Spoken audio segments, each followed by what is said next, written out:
Bonjour les amis, un Québécois aux Philippines, Yves.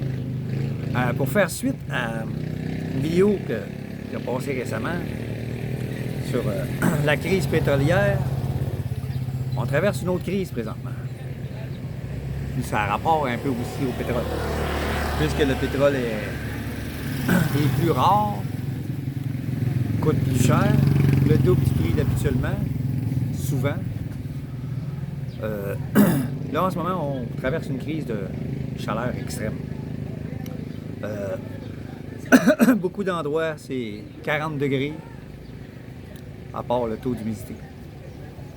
Juste pour vous donner un exemple, ici, on n'est pas dans le plus extrême. Hier, il a fait 33. Il y avait un taux d'humidité au-delà de 80%. Ce matin, il faisait 26 avec 89% d'humidité.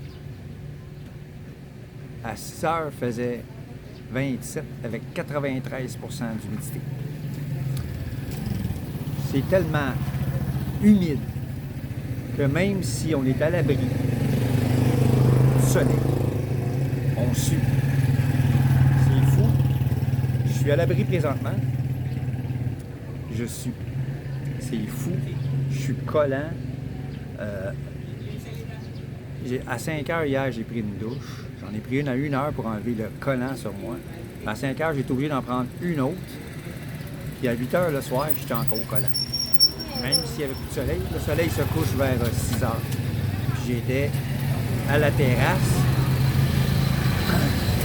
Excusez le bruit, mais il y a beaucoup de trafic en ce moment. Je sais pas ce qui se passe, mais il y a beaucoup de voitures. Qu'est-ce qui est écrit? Je crois que je sais que c'est pourquoi. OK. Je viens de reconnaître le nom d'une personne qui est morte. Un jeune homme. Imaginez-vous donc.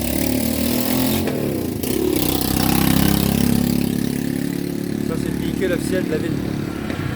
Qui ramasse les vidanges. Le tricycle à vidange. Imaginez-vous donc le garçon, fin trentaine, bonhomme solide. Il est mort après avoir bu une bouteille de coke. Il l'a calé. Il est mort.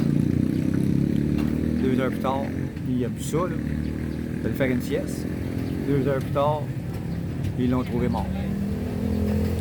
Fin trentaine. Buvez-en du coke. Il n'y a plus personne qui veut boire du coke ici maintenant. C'est tellement acide. Tellement acide et tellement sucré. Il y a tellement de sucre là-dedans là, que le taux de glycémie, là, il fait un bond extraordinaire quand vous buvez ça ici. C'est plus sucré que le coke qu'on a au Québec. Beaucoup plus sucré. Pour continuer avec l'histoire du pétrole, la crise pétrolière et la crise de chaleur extrême. Il y a des endroits à Luzon que c'est 40 degrés, 42 degrés. Puis il y a d'autres endroits un peu plus au sud, ça frôle le 50. La semaine passée, il y a un endroit qui faisait 51, 52. Ça, c'est toujours à part le taux d'humidité. Alors, depuis 2 jours, là, on est le 16, samedi. Hier et avant-hier, vers 4 heures de l'après-midi, coupe l'électricité. Les gens, à cette heure-là, le taux d'humidité est tellement élevé que les gens reviennent de travailler et ils mettent leur air climatisé au bout. Ceux qui en ont. Ceux qui en ont pas, comme ici, là, il y a presque personne qui a de l'air climatisé ici. On paye pour eux autres. Ils ont peur que excusez, ils ont peur que les turbines qui fonctionnent à l'essence, ici il n'y a pas d'hydroélectricité, il n'y a pas d'énormes rivières, d'énormes cours d'eau pour bâtir des barrages pour faire de l'électricité comme nous autres on a au Québec. Donc ici les turbines fonctionnent à l'essence. Vu que l'essence est plus rare, la demande est trop forte, les turbines fonctionnent à plein ils ont peur que le réseau saute. Ils coupent tout simplement l'électricité jusqu'à 9h30 le soir. 9h, 9h30. Le premier jour, le 14, il disait dans un communiqué, ça va revenir à 8h. C'est revenu à 9h30. Je crois qu'ils attendent que le taux d'humidité baisse, que la chaleur baisse pour que les gens utilisent moins leur air climatisé. C'est la raison qu'ils donnent. Les gens utilisent trop l'air climatisé, consomment trop d'électricité, ils ont peur que le système saute. Hier, même chose, à 4h, à 9h05, paf, plus d'électricité. C'est revenu, il était 7h55.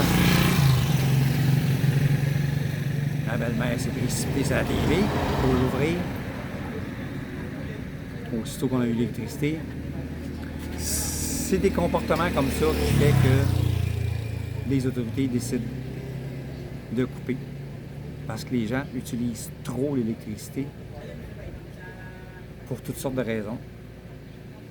Alors, c'est une autre crise qu'on vit en ce moment. Surtout avec la rareté de l'essence qui fait exploser les prix. Bien, les autorités ils se disent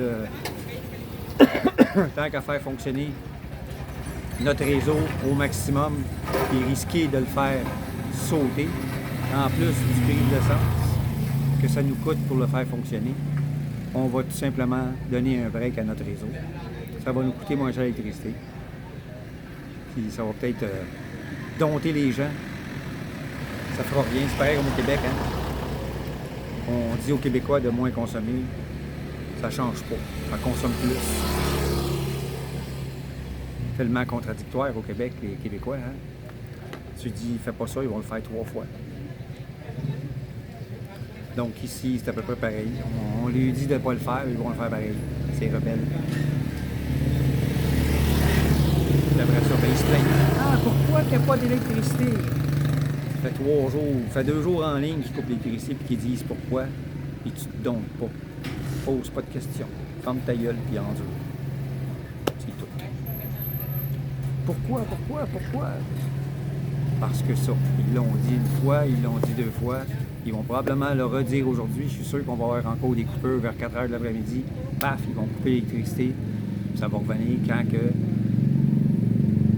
la température va le permettre.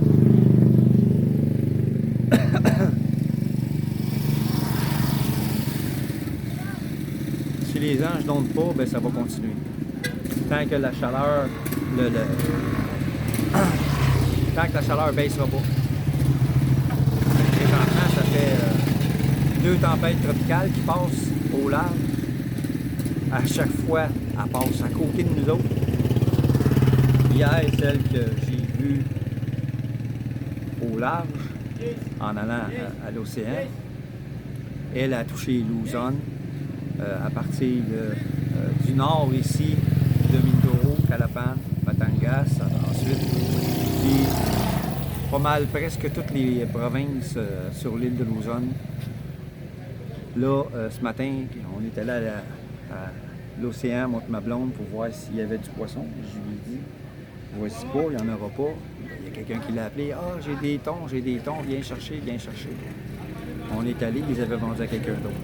Tu vois, ces gens-là, ils veulent avoir l'argent dessus. Ils veulent aller flamber dessus. Ça a pris trop de temps. Il aurait fallu que tu arrives 2 minutes après qu'ils t'aient texté. Comme si on avait un jet. Quelqu'un est arrivé, ah, je vais les acheter, OK. Donc, quand on est arrivé, elle a vu ça, elle les a donné de la marde. Appelez-moi pas si c'est pour les vendre à quelqu'un d'autre. Si vous me refaites ça, c'est fini, je ne reviens plus vous acheter votre poisson. Si vous êtes prêt avec, vous serez prêt avec.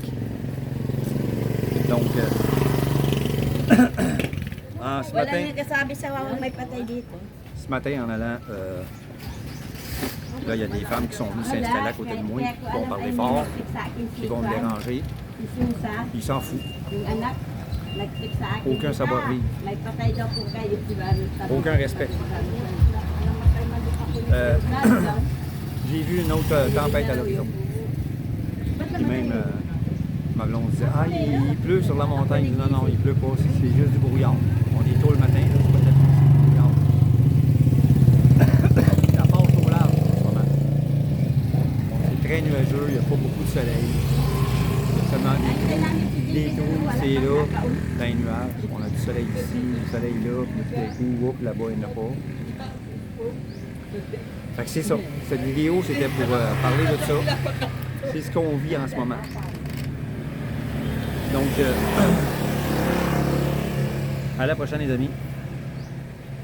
Je vais arrêter ça là parce que ça parle fort, ça me dérange. Ils sont même assis sur la table. Ils ont vu qu'ils me dérangeaient, mais ils me regardent, puis ils sourient, puis ils restent là. Fait que j'arrête la vidéo, je m'en vais. La moutarde commence à me monter au nez. À la prochaine, les amis.